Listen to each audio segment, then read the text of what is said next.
अभी गूगल पर जाओ और सर्च करो how many days left for the end of the 2025। ये इसीलिए नहीं है कि 2026 में दुनिया खत्म है, ये इसलिए है कि तुमने अपने आप को 2025 में कितना खत्म किया है। याद करो 2024 में आज के दिन तुम क्या कर रहे थे। अगर याद नहीं तो मैं बताता हूँ। तुम्हारे हाथ में एक स्मार्टफोन था जिसमें मोटिवेशनल वीडियो चल रही थी और तुम उस मोटिवेशनल वीडियो को देखकर बोल रहे थे कि ये साल तो गया और जो अब आएगा वो मेरा प्राइम होगा, मेरा कम बैक होगा, जो कि मोस्ट ऑफ लोग सोच रहे हैं और अब भी सोच रहे हैं। तुमने खत्म किया है अपने गोल्स, सक्सेसफुल होना, अपने टाइम टेबल को जो बनाया था कि मैं फर्स्ट महीने में ये चीज करूंगा, सेकंड में ये स्किल सीखूंगा और थर्ड में ये करूंगा एंड सो ऑन। लेकिन एट द एंड तुम पिछले साल की तरह रिपीट कर रहे हो। फोन हाथ में है और मोटिवेशन वीडियो की जरूरत है और फिर से वही repetition, time table, set goals and so on और थोड़ी देर बाद में मोटिवेशन ठंडा और तुम गायब। और अब कोई बात नहीं और ना ही लास्ट ईयर की गलतियां गिनाऊंगा। सोल्यूशन देता हूँ, टाइम हमारे हाथों में नहीं होता, उसको हम किसी की तरह बांध नहीं सकते।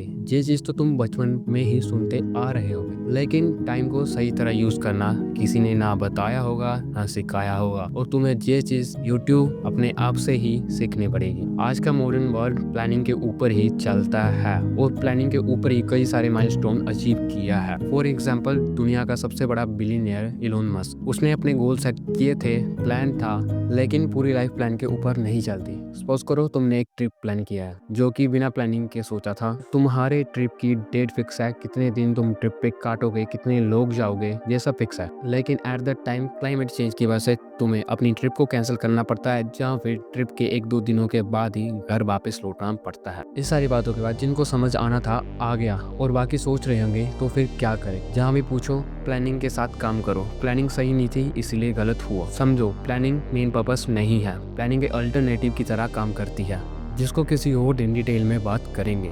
लेकिन उससे पहले इन 5 पॉइंट पर बात करते हैं जिनको लाइफ चेंज करना या फिर कोई न्यू हैबिट मेंटेन करना या फिर जो 2024 में तुमने सोचा था अपने आप का एक बेस्ट वर्जन। तो फिर let's talk about it.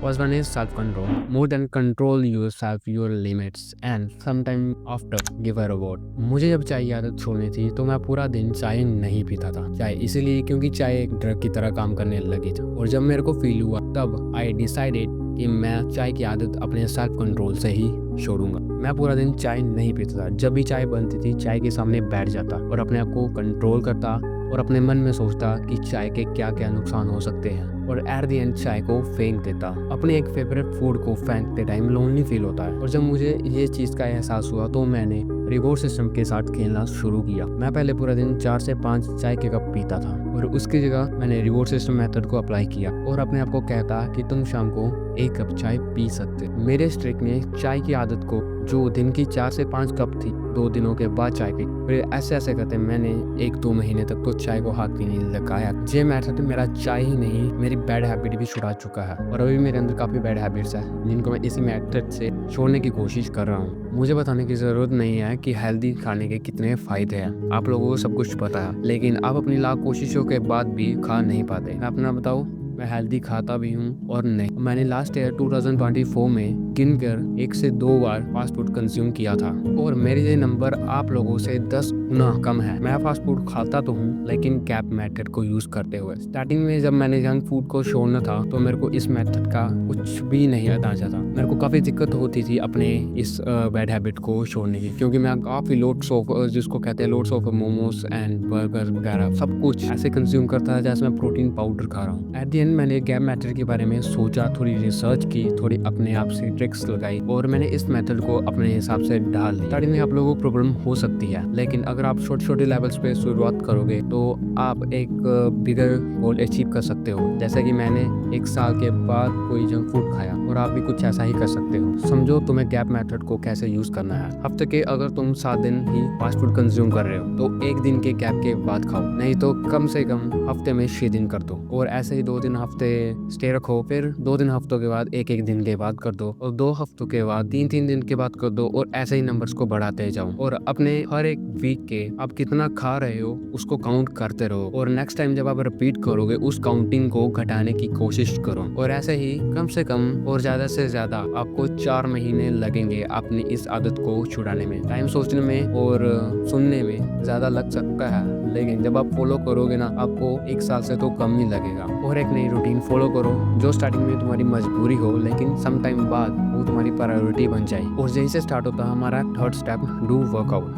Home workouts next to impossible. Motivation में आप कम से कम 1-2 दिन आप स्टे रखते हो। कई लोग 4 से 5 दिन कर सकते हैं, लेकिन सम टाइम बाद आपका मोटिवेशन खुश हम में उसका एक नेचर है। हम जिसके लिए पैसे देते हैं उसको फॉलो करते हैं और उसको अपनी मजबूरी में ही फॉलो करते हैं, लेकिन सम टाइम बाद वो हमारी आदत बन चुकी होती है। ये सेम चीज़ मैंने अपने साथ होते हुए देखी है। जब मेरे को 2025 की बात है, जब मेरे को वर्कआउट स्टार्ट करना था, कुछ मेरे फ्रेंड्स से ही मेरे को बोला था कि वर्कआउट स्टार्ट कर, लेकिन उस टाइम थोड़े फाइनेंशियल कंडीशंस की वजह से मैं वर्कआउट स्टार्ट नहीं करता। जिनकी फीस कहीं से अरेंज की, उस टाइम मैंने 400 फीस दी थी अपनी। और जब मैंने फीस दी थी तब मेरे को ये हो रहा था कि इस फीस का मैंने एक-एक रुपया भी वसूल करना है बस। बाकी वर्कआउट की नॉलेज में मेरे को नथिंग, कुछ भी नहीं पता था और ना ही मेरे को जिम के बारे में कुछ पता था। एक ऐसी हैबिट जिसको मैं कभी सोचा भी नहीं था, जो मेरी प्री प्लान नहीं थी, जो मैंने ऐसे ही किसी की बातों में आके स्टार्ट की थी, वो मेरी प्रायोरिटी बन गई थोड़े टाइम बाद। और ये थी आज की कुछ बातें जो मैंने आपके साथ शेयर की।